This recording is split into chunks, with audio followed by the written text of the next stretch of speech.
মঞ্চে এরকম প্যানেল আপনার পাবেন না। দিলীপ ঘোষ রয়েছেন, কুণাল ঘোষ রয়েছেন, সৌম্য রয়েছেন, শতরূপ, ঘোষেদের সংখ্যা বেশি, হ্যাঁ ঘোষেদের সংখ্যা বেশি, শ্রমিক ভট্টাচার্য রয়েছেন, প্রাপ্ত ঘোষ রয়েছেন, ঘোষ সবাই রয়েছেন। আশা করব আমাদের প্রোগ্রামগুলো আপনাদের ভালো লাগছে। আপনাদের এই প্রোগ্রামগুলো দেখানোর একটাই উদ্দেশ্য, মানুষের চোখ খোলানো, মানুষকে বুঝতে সাহায্য করা।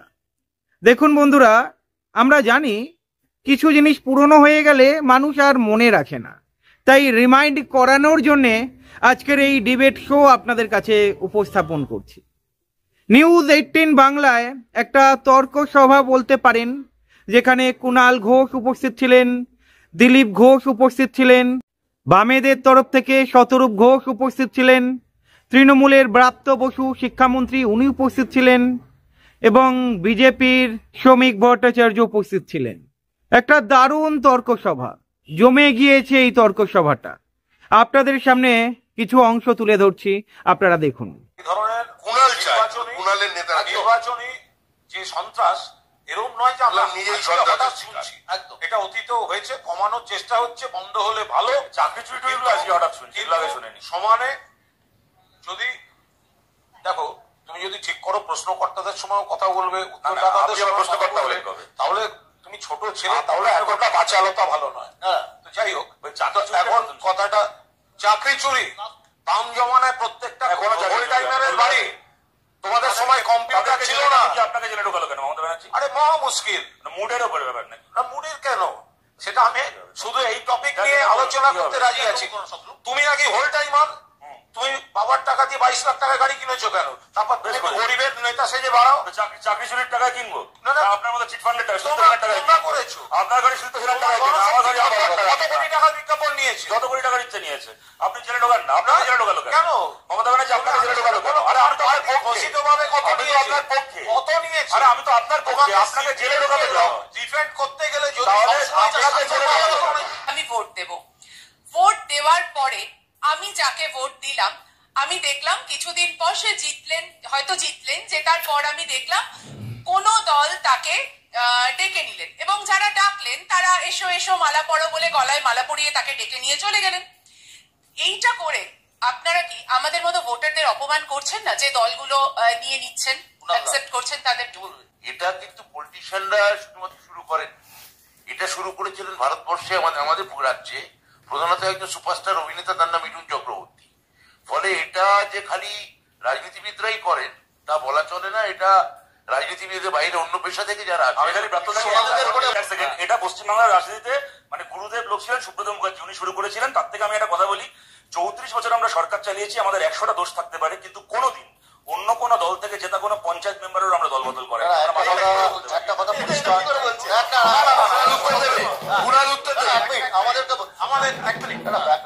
বামফ্রন্ট সরকারের একজন মন্ত্রী ছিলেন সিপিআই দলের, ডক্টর অমর আলী।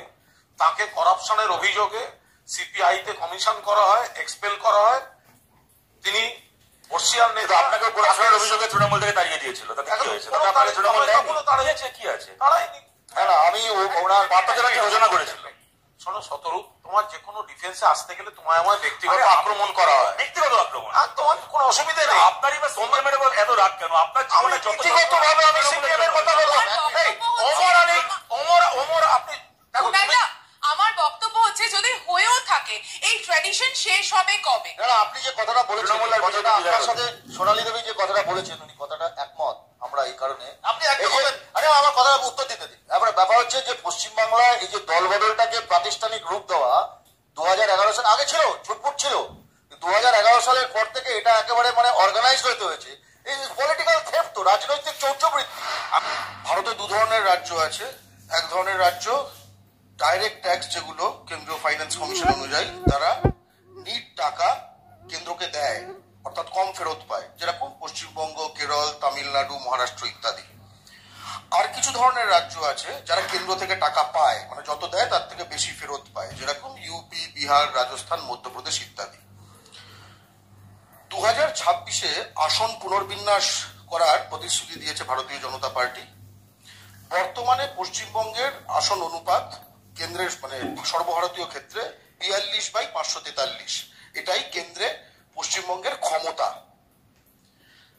ট্যাক্স দিয়ে যাব আর আমরা পপুলেশন কন্ট্রোল করেছি বলে আমাদের অনুপাত কমে যাবে, কারণ হিন্দি বলয়ের রাজ্যগুলো পপুলেশন কন্ট্রোল করেনি। আমি জানতে চাই, বাংলা থেকে যারা বিজেপি থেকে নির্বাচিত হয়ে যাবেন তারা কি বাংলার পক্ষে দাঁড়াবেন নাকি ইউপি, বিহার, মধ্যপ্রদেশের পক্ষে দাঁড়াবেন? ধন্যবাদ। কে উত্তর দেবেন? দিলীপ দা নাম। দেখুন, এটা তো কেউ একা বললে হবে না, একটা সর্বভারতীয় স্তরে একটা নীতি ঠিক হবে। জনসংখ্যা বলুন, আয়তন বলুন, সেই অনুযায়ী ডিলিমিটেশন হবে। মেনলি জনসংখ্যার উপরে হয়, ভোটার দেখে। তো সেই জন্য ঘাবড়াবার কোনো কারণ নেই। আর ট্যাক্স দেওয়ার ব্যাপারে আমার মনে হয় পশ্চিমবাংলা উৎপাদন না করে ইনকাম করে, মহারাষ্ট্র, গুজরাট উৎপাদন করে, এখানে সেল করে যে টাকাটা লাভ হয় সেটা কেন্দ্র নিয়ে যায়, সেই জন্য সেন্টার সেটা পেয়ে যায়। কিন্তু যারা উৎপাদন করে তারা ক্ষতিগ্রস্ত হয়, সে অনুযায়ী লাভ পায় না। এটাও বিচার করার দরকার আছে। ভোটার আমি, ভোটার তুমি। আমি সেরকম একজন পরিবেশ বন্যপ্রাণ নিয়ে কাজ করা ভোটার একটা প্রশ্ন করছি, যে প্রশ্নটার উত্তর আমি কোথাও পাচ্ছি না। আজকে দিল্লির টেম্পারেচার 52 হয়েছে, দক্ষিণ ভারতের ব্যাঙ্গালোরে জল নিয়ে মারামারি হচ্ছে, আমাদের এখানে পরের পর সাইক্লোন আসছে, গোটা ভারতবর্ষে ক্লাইমেট নিয়ে একটা অস্থির অবস্থা। এই সময় দাঁড়িয়ে কোন রাজনৈতিক দল কি ক্লাইমেট চেঞ্জকে একটা ন্যাশনাল এমার্জেন্সি হিসেবে দেখবে? এটাই আমার সব থেকে বড় প্রশ্ন। শুনে খুশি হবেন, সিপিআইএম তার ম্যানিফেস্টোতে আলাদা করে একটা চ্যাপ্টার রেখেছে এনভায়রনমেন্ট ইস্যুতে কি কি ইন্টারভেনশন দেশের সরকারের হওয়া উচিত রাজ্যের সরকারগুলোর সঙ্গে যৌথভাবে। যে হতে পারে রাজ্য সরকার যারা চালাবেন তারা দেশের সরকার অন্য কোনো দল চালাচ্ছে, যাই কম্বিনেশন হোক না কেন, পরিষ্কারভাবে বন্য প্রাণকে সংরক্ষণ করা, নতুন করে বনাঞ্চল তৈরি করা, জলাজমিকে সংরক্ষণ করা এবং ক্লাইমেট চেঞ্জ, যেটাকে আপনি বললেন, ক্লাইমেট চেঞ্জকে একটা ন্যাশনাল এমার্জেন্সি হিসেবে ঘোষণা করা। আমাদের রাজ্যে আমরা বলতে পারি, সুন্দরবনকে নিয়ে বলা হচ্ছে কয়েক দশকের মধ্যে গোটা সুন্দরবন আর কিছু থাকবে না, জলের তলায় চলে যাবে। সুন্দরবনের মানুষ পৃথিবীর সবচেয়ে বড় ক্লাইমেট রেফিউজি হয়ে যাবে। পরিষ্কার আমাদের পার্টির ম্যানিফেস্টোতে পরিষ্কার করে এই নিয়ে 1, 2, 3, 4 করে কি পলিসি আমরা চাই গ্রহণ করতে আমরা বলেছি, এবং আমরা চাই সমস্ত রাজনৈতিক দল এখানে একে অপরের সঙ্গে সহযোগিতা করে, আর 5টা প্রশ্নে যাই বৈরিতা থাক না কেন, এই প্রশ্নে একে অপরের সঙ্গে সহযোগিতা করে তারা যেন এগিয়ে আসে। ভাই শতরূপকেও ধন্যবাদ জানাচ্ছি, কারণ তাদের দল ম্যানিফেস্টোতে এটা খুব সুন্দরভাবে লিখেছে।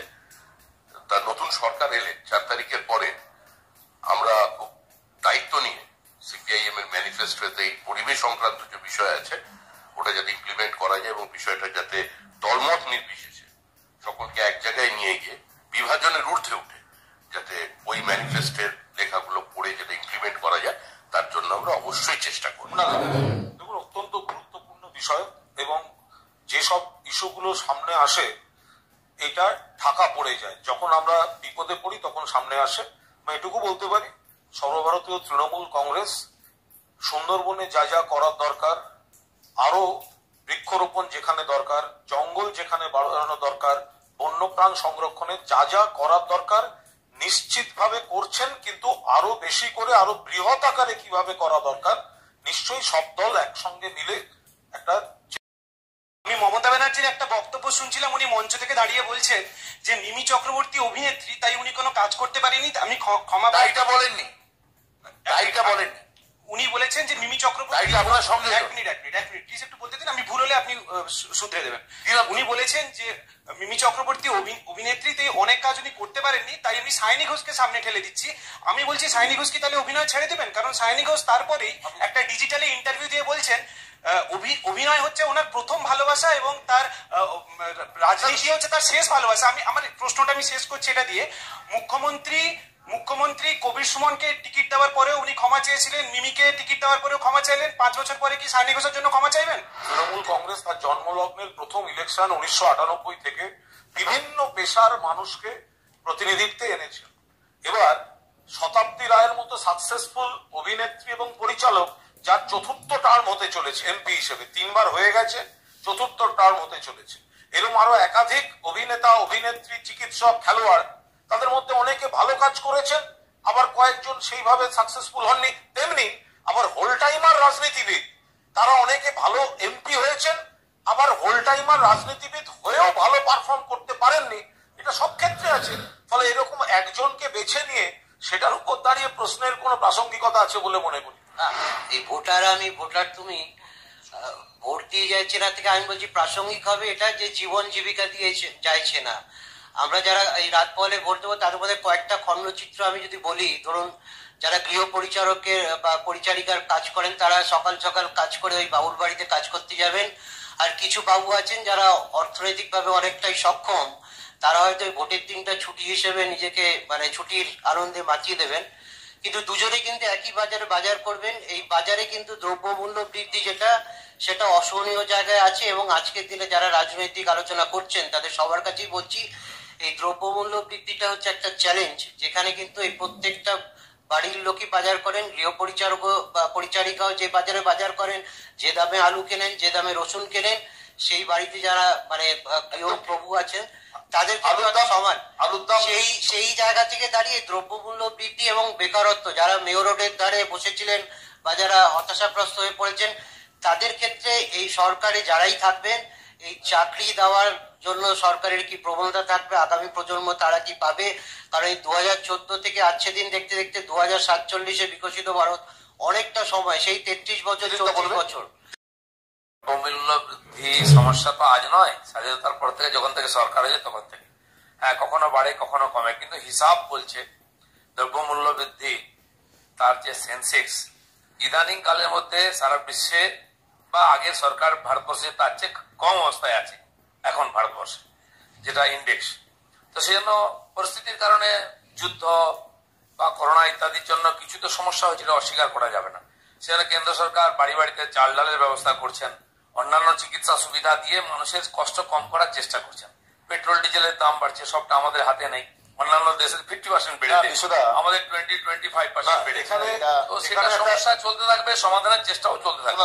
না, এটা পুরোটা দিলীপ দা শ্রদ্ধা রেখে বলছি, ঠিক বললেন না। গত 13 বছরে রিটেল প্রাইস ইন্ডেক্স সব থেকে বেশি ভারতবর্ষে, এবং বিশ্বের বাজারে তেলের দাম যখন তলানিতে তখনও পেট্রোল ডিজেলের দাম বেড়ে চলেছে রাজ্যে এবং কেন্দ্রে, এবং গ্যাসের দামও বেড়েছে। ফলে এই প্রায় 35,000 কোটি টাকা রোজগার হয়েছে। আমি খালি সৌম্যদাকে মনে করিয়ে দিই ওনার পুরনো নেতার একটা স্টেটমেন্ট, প্রয়াত Rajiv Gandhi, price hike what's on, it's an international phenomenon. বলতে হবে অয়েল বন্ডের কথা মনে আছে? সব মনে আছে। তার কারণটা অয়েল অ্যাকাউন্টটার কথা মনে আছে আপনার? এই এক সেকেন্ড, আমাদের দেশে একটা সময় সেটা মনে আছে, অত্যাবশ্যকীয় জিনিসপত্রে কালোবাজারি করলে জেল হতো। বাজপেয়ী সরকার সেই নিয়মকে পাল্টে করলো, 10,000 টাকা জরিমানা দিলেই কালোবাজার মাফ হয়ে যাবে। তা ওই সেদিন যে পাপ করেছিলেন বাজপেয়ী মমতা ব্যানার্জির গভর্নমেন্ট, তার ফল আজও দেশের মানুষ মনে আছে। এখানে একটা জিনিস বলে দেওয়া উচিত, নিশ্চিত ভাবে কেন্দ্রের 2013 থেকে তারপরে 14, 15, 16 যে পরিস্থিতি, তাতে দাম বাড়ছে। পাশাপাশি আপনি এটা খেয়াল করবেন যে পশ্চিমবঙ্গে, অন্তত পশ্চিমবঙ্গ সরকার একেবারে গরিব মানুষদের কথাও ভেবে প্রত্যেকটি ফ্যামিলিকে বিনামূল্যে খাদ্য, স্বাস্থ্য, শিক্ষা, কন্যাশ্রী থেকে সবুজ সাথী স্কুলের ইউনিফর্ম পর্যন্ত, সেখান থেকে লক্ষ্মীর ভান্ডার, সেখান থেকে কৃষক বন্ধু, প্রত্যেকটি স্টেজে যেখানে যেখানে এই আর্থিক চাপটা কাটানোর জন্য সাহায্যের দরকার, সেই জায়গাটা কিন্তু রাজ্য সরকার দিচ্ছে।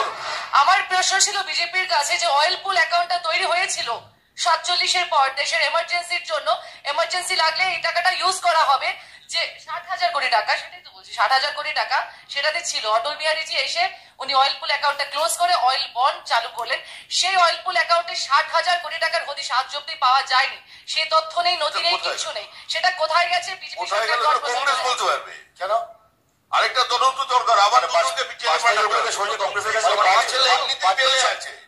কি কংগ্রেসে জয়েন করেছিল না? বলুন। কংগ্রেসের অভিযোগে সোনিয়া গান্ধী, অভিযোগ কংগ্রেসের স্বাধীনতা সংগ্রামীদের ফান্ড লোপাট করেছে কংগ্রেস, দুর্নীতি সমর্থক সিনোনিমাস। আমি সবার কাছে একটাই অনুরোধ করব, ভোট পরবর্তী হিংসা যাতে না হয় তার জন্য প্রত্যেক কটা রাজনৈতিক দল কি চিন্তা ভাবনা করছেন। বাঘ আর হরিণের মধ্যে তো হরিণ তো শান্তি চাইবে, বাঘ হচ্ছে শাসক দল, সঙ্গে